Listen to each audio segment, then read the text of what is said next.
శ్రీమాత్రే నమః. భగవద్బంధువులందరికీ ఈరోజు లింగాష్టకము. మరి లింగాష్టకము అనేటటువంటిది బ్రహ్మ మురారి సురార్చిత లింగం అనేటటువంటి స్తోత్రంతో ప్రారంభమవుతుంది. ఇది శివలింగం యొక్క మహత్యాన్ని పొగుడుతూ 8 స్తోత్రాలను చెప్పడం జరిగింది. దీన్నే లింగాష్టకము అని చెప్పేసి అంటారు అనమాట. మరి పురాణాల లోపల, వేదాల లోపల లింగానికి చాలా అత్యంత ప్రాధాన్యత ఉంది.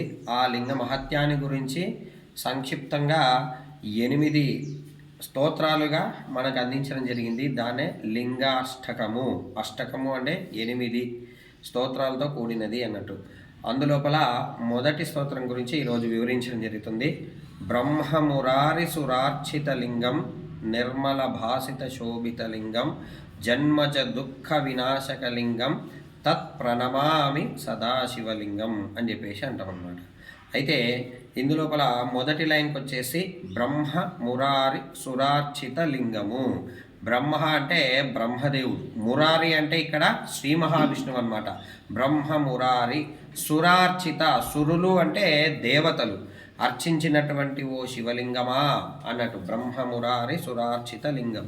నిర్మల భాసిత శోభిత లింగం అంటున్నాం. నిర్మల భాసిత అంటే ఒక శ్రీరామునికి కానీ తర్వాత విష్ణువుకు కానీ విగ్రహ రూపం లోపల కళ్ళు, ముక్కు, చెవులు, కాళ్ళు, చేతులు అనేటటువంటి ఉంటాయి. కానీ శివలింగానికి అట్లాంటి రూపం ఏది కూడా ఉండదు.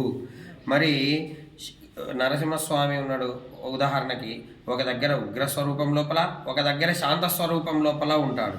తర్వాత వెంకటేశ్వర స్వామి కూడా మరి కలియుగ వైకుంఠంగా చెప్పబడేటటువంటి తిరుపతి లోపల కూడా ఉగ్ర వెంకటేశ్వర స్వామి, శాంత వెంకటేశ్వర స్వామి, రకరకాలైనటువంటి అంటే విగ్రహాలకు ఉగ్ర స్వరూపము, శాంత స్వరూపము అనేటటువంటి 2 రకాల స్వరూపాల్లో ఏదో ఒక స్వరూపం ఉంటుంది. కానీ శివలింగానికి ఆ విధంగా ఉండదు.